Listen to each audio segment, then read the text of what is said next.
Beyond Re-Animator marks the third chapter of the Reanimator saga, exploring the sinister and obsessive endeavors of Dr. Herbert West, a scientist obsessed with resurrecting the dead. The film intricately examines the dreadful ramifications of meddling with life and death while blending elements of dark humor and grotesque body horror, all reminiscent of Lovecraft's signature style. The narrative commences with a chilling scene where young Howard Phillips witnesses his sister's brutal murder by a reanimated corpse, a product of Drive West's catastrophic experiments. This traumatic experience shapes Howard's future, instilling in him a deep fascination and dread surrounding death. Following his initial series of unethical scientific endeavors, Drive West finds himself arrested and confined, marking an end to his earlier resurrection escapades. Fast forward 13 years, Drive West remains incarcerated in a maximum security prison. Yet he continues his research in the medical ward, meticulously refining his notorious glowing green serum designed for reanimation. His latest focus involves a concept he terms nanoplasmic energy, NP, which he believes will not only resurrect the dead but potentially restore their personalities and souls as well. Amidst this grim setting, Howard, now an adult and recently appointed prison doctor, is assigned to the same facility. Unbeknownst to West, Howard is the boy haunted by his sister's death, yet driven by both scientific curiosity and ambition. He approaches West, offering his assistance rather than seeking revenge. Howard sees potential in West's work, believing the distressing outcomes might eventually be justified. West, though skeptical, is intrigued, which leads to a perilous partnership. As the duo collaborates, the body count escalates. The chaos of a prison riot provides West an opportune moment to procure fresh subjects for his experiments. In a pivotal moment of progress, West successfully reanimates a mouse, transferring memory from one creature to another, reinforcing his belief that his new reagent nears perfection in reanimation. However, the relentless pursuit of scientific advancement comes at a gruesome cost. Complications arise when Warden Brando, known for his cruelty, uncovers the experiments. He exploits his authority to coerce Laura, a journalist investigating the prison and romantically intertwined with Howard. Torn between her journalistic ethics and her care for Howard, Laura grapples with the terrifying reality of West's endeavors, caught between the desire to reveal the truth and the wish to shield Howard from the horrific undertakings surrounding them. Warden Brando becomes increasingly suspicious of the unusual happenings in the prison infirmary overseen by Dr. Herbert West. After a tense confrontation, he is inadvertently killed during one of West's experiments. Seizing the chance to eliminate a potential threat while also advancing his own research, West reanimates Brando using his experimental NPE transfer method. Initially, the reanimation seems to work, but quickly devolves into chaos as the Warden displays disturbing behavior characterized by aggression and erratic mood swings, indicating the unstable nature of the soul transfer process. As time goes on, the reanimated Warden becomes more monstrous, embracing sadism and developing bizarre cravings, including a grotesque fixation on Laura, a fellow inmate. Concurrently, other inmates and staff who have undergone West's experiments face accelerated decay, insanity, and violent aggression.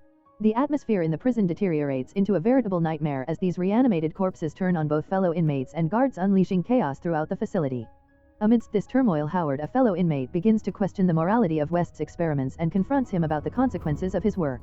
West, however, remains adamant that he is on the verge of achieving scientific immortality despite the evident catastrophic cost.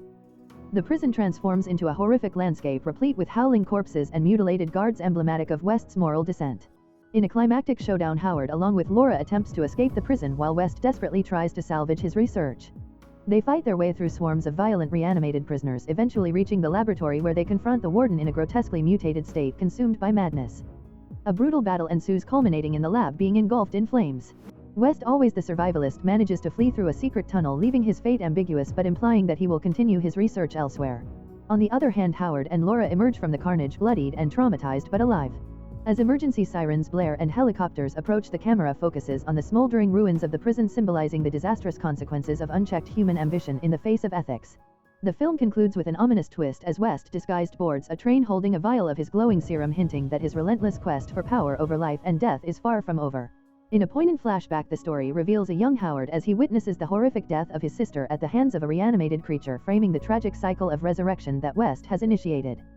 Years later, the narrative unfolds within the confines of a maximum security prison where Dr. Herbert West continues his controversial research despite the passage of time. Now an older yet still fixated scientist, West has established a clandestine lab within the prison infirmary. Here he secretly enhances his experiments using a new element he refers to as nanoplasmic energy, NPE, an ethereal essence he believes holds the key to not only resurrecting life but also restoring consciousness and identity.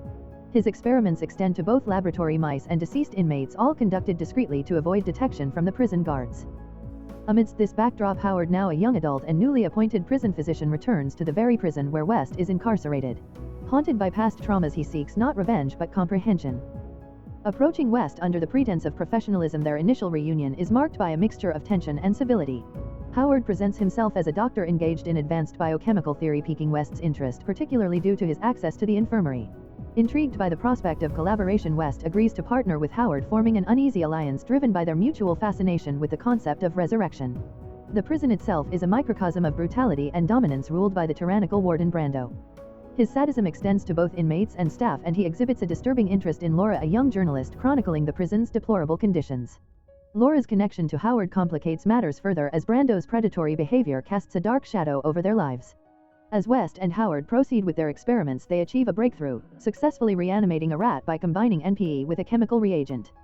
The resurrected rat not only returns to life but exhibits traits indicative of the original's personality, strengthening West's hypothesis that memory and soul can indeed be transferred. Ambitious and eager to validate their findings, they plan to conduct a human trial necessitating the acquisition of NPE from a recently deceased individual.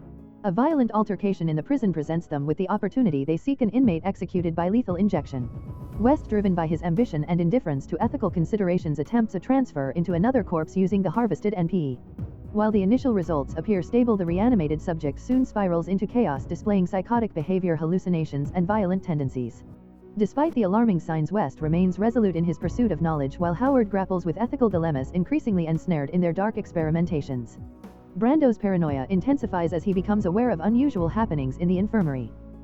After confronting Howard and Laura, he tracks them to the lab, leading to a scuffle during which Brando accidentally dies, bitten by a reanimated rat and bludgeoned in the chaos.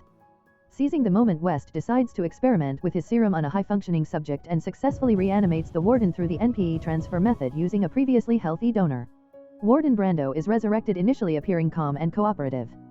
However, over time his demeanor deteriorates, dramatically revealing a sadistic side that has amplified due to the unstable fusion of his former self and the new host. His behavior becomes increasingly violent and sexually depraved, culminating in an obsession with Laura. Horrified by the transformation, she realizes that Brando's descent into madness has turned him into a predator. As the prison spirals into chaos, more reanimated corpses rise from the infirmary and various undisclosed burial sites. These creatures exhibit symptoms of corrupted NPE mania, uncontrollable aggression, and cannibalistic instincts. An inmate bites a guard, triggering a rapid spread of the condition. The facility erupts into a riot with fires burning, screams echoing, and bloodshed rampant. Inmates run amok, guards are forced into barricades, and confusion reigns as the lines between the living and the reanimated blur. Despite the mayhem, West's fixation on his research intensifies. He views Brando's degeneration as a treasure trove of data worth pursuing, even as the prison burns around him. Meanwhile, Howard makes an effort to save Laura, who has been kidnapped by the now unhinged Warden and has retreated to a dark dungeon-like section of the prison. In a tense Cthulhu's chase through the horror-stricken hallways, Howard must navigate the lurking reanimated inmates while racing against time. Eventually, Howard locates the inner lab where Laura is bound in terror. Warden Brando, now fully manic, rants about his vision for creating a new society of so-called pure beings. Howard confronts Brando and an intense fight ensues. Despite inflicting serious injury on him, the effects of the serum allow Brando to persist and rise again. Just as the struggle appears futile, West finally arrives, poised to intervene by administering another dose of his serum to the relentless and deranged Warden. If you enjoy watching this video, then subscribe to Angel Recaps for the latest movies explanation.